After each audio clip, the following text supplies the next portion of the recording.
बिस्मिल्लाहिर्रहमानिर्रहीम। अस्सलाम वालेकुम जी। अच्छा जी, जैसे कि मैंने बताया था कि हम साथ साथ सीएनएस भी शुरू करेंगे। तो सीएनएस में सबसे पहला टॉपिक है सीएनएस एम्ब्रियोलॉजी का, जिसमें हम पढ़ेंगे न्यूरोलेशन। ठीक है। अच्छा, तो अब हमारे पास ना न्यूरोलेशन क्या होती है, कब कब क्या क्या कौन कौन से स्टेप्स होते हैं, बुक पे ना उन्होंने बहुत ही थोड़ा सा दिया हुआ है, इतना छोटू सा। लेकिन मैं चाह रही थी कि मैं आपको एक दफ़ा डिटेल में पढ़ा दूँ, ताकि आगे अगर एम्ब्रियोलॉजी के रिलेटेड कोई भी चीज़ यहाँ पर डिस्कस होती है तो हमें मसला ना हो। ठीक है। अच्छा, कोशिश करके ना इसको जल्दी से जल्दी ख़त्म किया जाएगा आपके लिए करके एक ना आसान सा लेक्चर तैयार किया है। अच्छा जी, हमारे पास क्या है कि न्यूरल ट्यूब डेवलपमेंट, इसी को न्यूरोलेशन कहते हैं। कब शुरू होती है? हमें पता है कि जब हमारा एम्ब्रियो जो है वो 3rd वीक में होता है, तो 3rd वीक में ना तीसरा हफ्ता और 3 जर्म्स लेयर्स। ठीक है, 3 जर्म सेल लेयर्स। तो ना एम्ब्रियो ऐसे ना चिपटा सा होता है ऐसे। तो उसकी ज़ाहिर है जिसके 3 लेयर्स का जब एम्ब्रियो है तो उसने क्या ही उसकी क्या ही जिसामत होगी, उसने ऐसे चिपटा सा ही होना है ना। ठीक है, तो एम्ब्रियो हमारे पास ना ऐसे चिपटा सा होता है। ठीक है, एंडोडर्म होती है, सेंटर में मीजोडर्म होती है, और ये ऊपर जो है ना वो एक्टोडर्म होती है। ठीक है जी, ऐसे। तो अब हमारे पास क्या होता है कि न्यूरोलेशन के लिए ना हमने एम्ब्रियो को ऐसे, एम्ब्रियो का ये फ्रंटल पोर्शन है। ठीक है, ऐसे अगर पड़ा हुआ है ना, ऐसे पड़ा हुआ है। ठीक है, ये इसका फ्रंटल पोर्शन है और ये उसके बैक है, डॉर्सल पोर्शन है। ज़ाहिर है वर्टिब्रल कॉलम पीछे ही होता है ना उसके पड़ा हुआ, जो स्पाइनल कॉर्ड रन कर रही होती है वो तो बैक पे होती है ना। तो हमने ना उसको बैक से पढ़ना है। अब हमने डॉर्सम से देखना है उसको कि उसकी एक्टोडर्म से किस तरह से हमारे पास ना न्यूरोलेशन हो रही है, न्यूरल ट्यूब बन रही है। और न्यूरोलेशन में मेनली सेंट्रल नर्वस सिस्टम बन रहा होता है। ठीक है। अच्छा जी, अब हमारे पास क्या है कि 3rd वीक में हमारे पास ना 3rd वीक का फीटल लाइफ में 3 जर्म सेल लेयर्स होती हैं। उसमें से अगर हम एम्ब्रियो को पीछे से देखें, डॉर्सम से देखें, तो उसकी एक्टोडर्म नज़र आती है। ठीक है, अब हमारे पास ना डे 18 पे एम्ब्रियोलॉजी फीटल लाइफ का जो डे 18 होता है उसमें क्या होता है कि जो एक्टोडर्म है ना, उसमें ना एक एक्टोडर्म एक डिस्क शेप होती है और उसके सेंटर में ना एक प्लेट बनना शुरू होती है, न्यूरल प्लेट। अब ये बनती कैसे है? हम जब ये जो चिपटा से एम्ब्रियो पड़ा हुआ ना, हम जब इसका सेक्शन करते हैं ना और उस सेक्शन को जब इस तरह से देखते हैं, ठीक है, तो ये उसका ना क्रॉस सेक्शन व्यू है। अब उस एम्ब्रियो में ना सेक्शन में क्या होता है, ये हमारे पास सबसे नीचे ये हमारे पास एंडोडर्म है। ठीक है, ये हमारे पास रेड कलर की मीजोडर्म है, ब्लैक कलर की एक्टोडर्म है। ये सेंटर में ना एक नोटोकॉर्ड होती है। ठीक है, अब इस नोटोकॉर्ड ने क्या करना है, नोटोकॉर्ड ने ना सिग्नलिंग करनी होती है इस एक्टोडर्म की। तो एक्टोडर्म की जिस जिस जगह पे नोटोकॉर्ड सिग्नलिंग करती है ना, उस जगह पे ना हमारे पास न्यूरल प्लेट बन जाती है। एक्टोडर्म जो है ना वो चेंज होके न्यूरल प्लेट बना देती है। ठीक है, एक्टोडर्म की ग्रोथ होती है, क्योंकि नोटोकॉर्ड ना ग्रोथ फैक्टर्स के थ्रू इसकी जो है ना वो स्टिमुलेशन करती है। तो as a result ectoderm differentiate होकर न्यूरल प्लेट बना देती है। अब क्या होता है कि यही एंड ऑफ 3rd वीक में जो है ना, ये एंड ऑफ 3rd वीक तक यही जो न्यूरल प्लेट है ना, ये सेंटर में, ये हम डॉर्सम से देख रहे हैं एम्ब्रियो को, ये उसका सेक्शन लेके देख रहे हैं। ठीक है, यही जो न्यूरल प्लेट है ना, ये ग्रो कर जाती है, कुछ इसकी शक्ल ना इस तरह से बन जाती है। ठीक है, अब ये न्यूरल प्लेट कितनी ज़्यादा ग्रो कर गई है, अब इसने ना फोल्डिंग करनी है।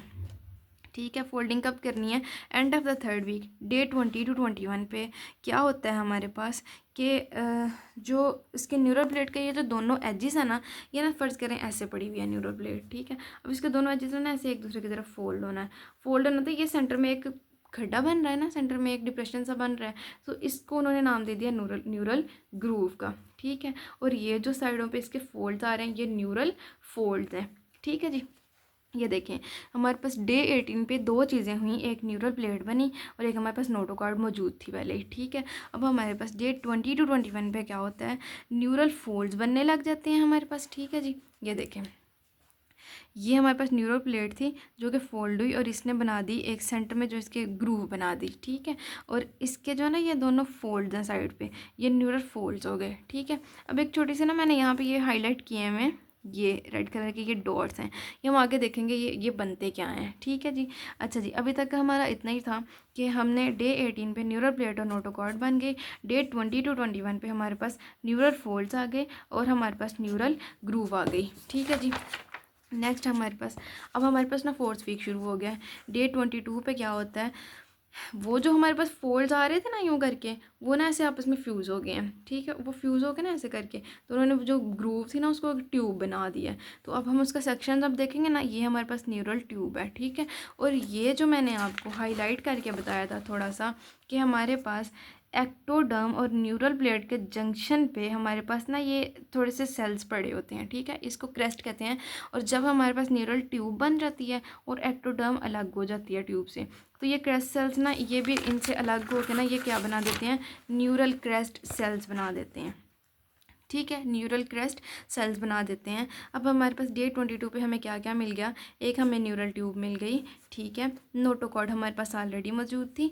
और एट द सेम टाइम जो है ना हमारे पास ये सेल्स की एक पॉपुलेशन जो कि मेसेनकाइमल इन ओरिजिन होती है, ये टिप ऑफ न्यूरल फोर्स पे होती है, तो ये अलग से जो है ना एक साइड पे ये अपनी एक पॉपुलेशन बना देती हैं, इसको कहते हैं न्यूरल क्रेस्ट सेल्स, ठीक है। अब ये न्यूरल क्रेस्ट सेल्स ने क्या करना होता है, फर्दर आगे एम्ब्रियोनिक लाइफ में इन सेल्स ने ना क्या उसका नाम है, पूरी बॉडी में ना अलग अलग जगह पे स्प्रेड हो जाना होता है, और इन्होंने ना आगे मुख्तलिफ बॉडी में मुख्तलिफ तरह के सेल्स बनाने हैं, जैसे कि सीएनएस में शॉन सेल्स बनाने हैं, उसके अलावा इन्होंने मेनिंजिस बनानी है, उसके अलावा एंडोकार्डियल कुशंस भी बनाते हैं, पैराफॉलिकुलर सी सेल्स बनाते हैं और एड्रिनल मेडुला बनाते हैं, ठीक है। ये था हमारे पास डे 22 पे। डे 25 पे हमारे पास क्या होता है, वो जो ऐसे करके फोल्ड हुई थी ना, जो ट्यूब बनी थी, ये हमारे पास ट्यूब है, अब फोल्ड हुई थी तो उसके एक ये एंड, ठीक है, ये दोनों एंड्स अभी उसके ओपन के ओपन ही है ना, ऐसे करके ये देखें, ये हमारे पास ट्यूब बन गया है, यहाँ से ये वाला एंड भी ओपन है, यानी कि केफेलिक एंड, यानी कि क्रेनियल एंड, सर वाला एंड, ठीक है, और ये नीचे से ये एंड भी ओपन है, यानी कि कॉर्डल एंड, दुम वाला एंड, ठीक है। तो ये दोनों एंड्स इसके ओपन है, ठीक है। डे 25 पे ये जो इनमें से जो क्रेनियल एंड है ना, सर वाला किफेलिक एंड, इसको ना क्रेनियल न्यूरोपोर भी कहते हैं, ठीक है। ये देखें, ये वाला, ये दो एंड्स हैं, ठीक है, ये दोनों पोर्स ओपन है, तो जो जो ये क्रेनियल पोर है ना, इसने क्लोज हो जाना डे 25 पे, ठीक है। उसके अलावा हमारे पास नेक्स्ट जो है ना क्या उसका नाम है, डे 26 और उसके बाद हमारे पास कॉर्डल पोर भी जो है ना वो ओपन हो जाता है डे 27 पे।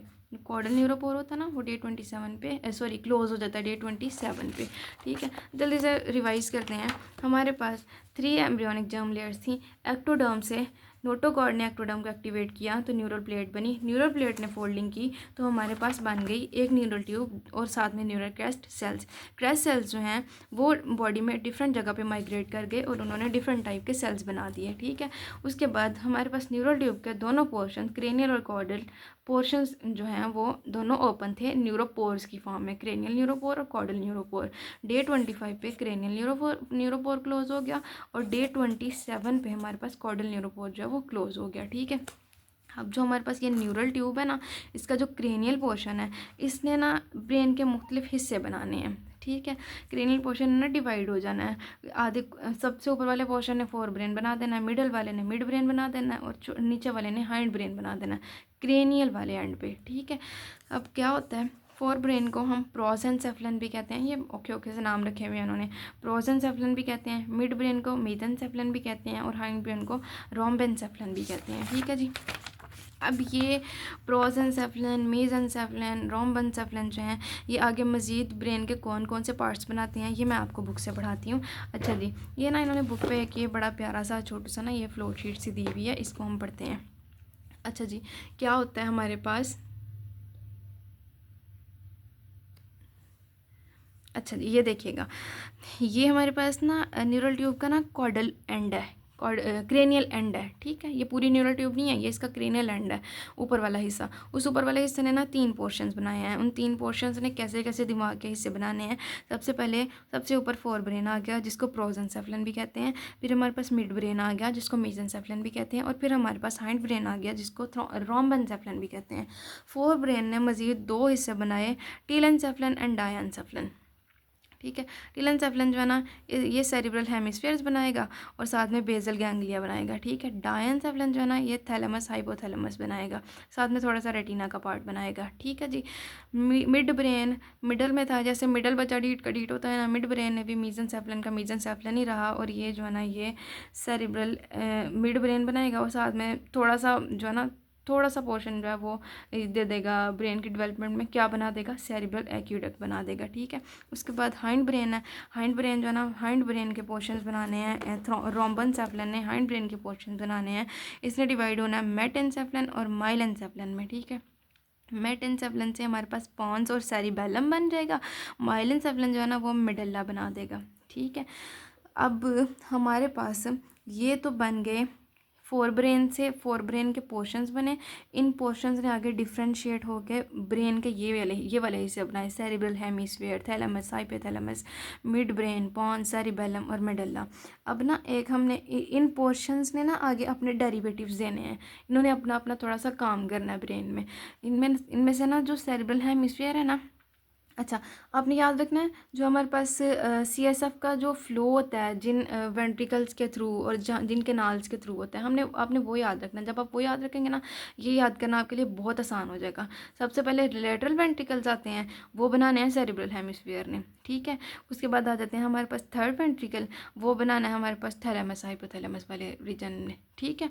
उसके बाद आ जाती है हमारे पास लेटरल वेंट्रिकल से थर्ड वेंट्रिकल, फिर हमारे पास एक्वीडक्ट आती है ना, एक्वीडक्ट बनानी है मिड ब्रेन ने, ठीक है। एक्वीडक्ट के बाद हमारे पास आ जाता है फोर्थ वेंट्रिकल, वो बना दिया पॉन्स और सेरिबेलम ने, ठीक है। और फोर्थ वेंट्रिकल के बाद हमारे पास आ जाती है सेंट्रल कैनाल, जो कि पूरी स्पाइनल कॉर्ड में जो है वो CSF को घुमाती है, तो वो हमारे पास मेडल्ला बनाता है। बहुत ही आसान है, ऊपर से नीचे तक जैसे जैसे ब्रेन के पार्ट्स आ रहे हैं ना, फोर ब्रेन से हैंड ब्रेन तक, वैसे वैसे हर पार्ट जो है ना वो CSF के लिए जो ऊपर से लेकर नीचे तक जितना इसका पाथवे है ना, उसके पाथवे में जो जो चीज़ें आ रही हैं ना, हर पार्ट थोड़ा थोड़ा कंट्रीब्यूट कर रहा है। अच्छा जी, ये थी हमारे पास CNS की एम्ब्रियोलॉजी, ठीक है। अच्छा जी, नेक्स्ट हम पढ़ेंगे न्यूरल ट्यूब डिफेक्ट्स वगैरह। अभी तक आपको कोई मसला हो you can ask me. Thank you.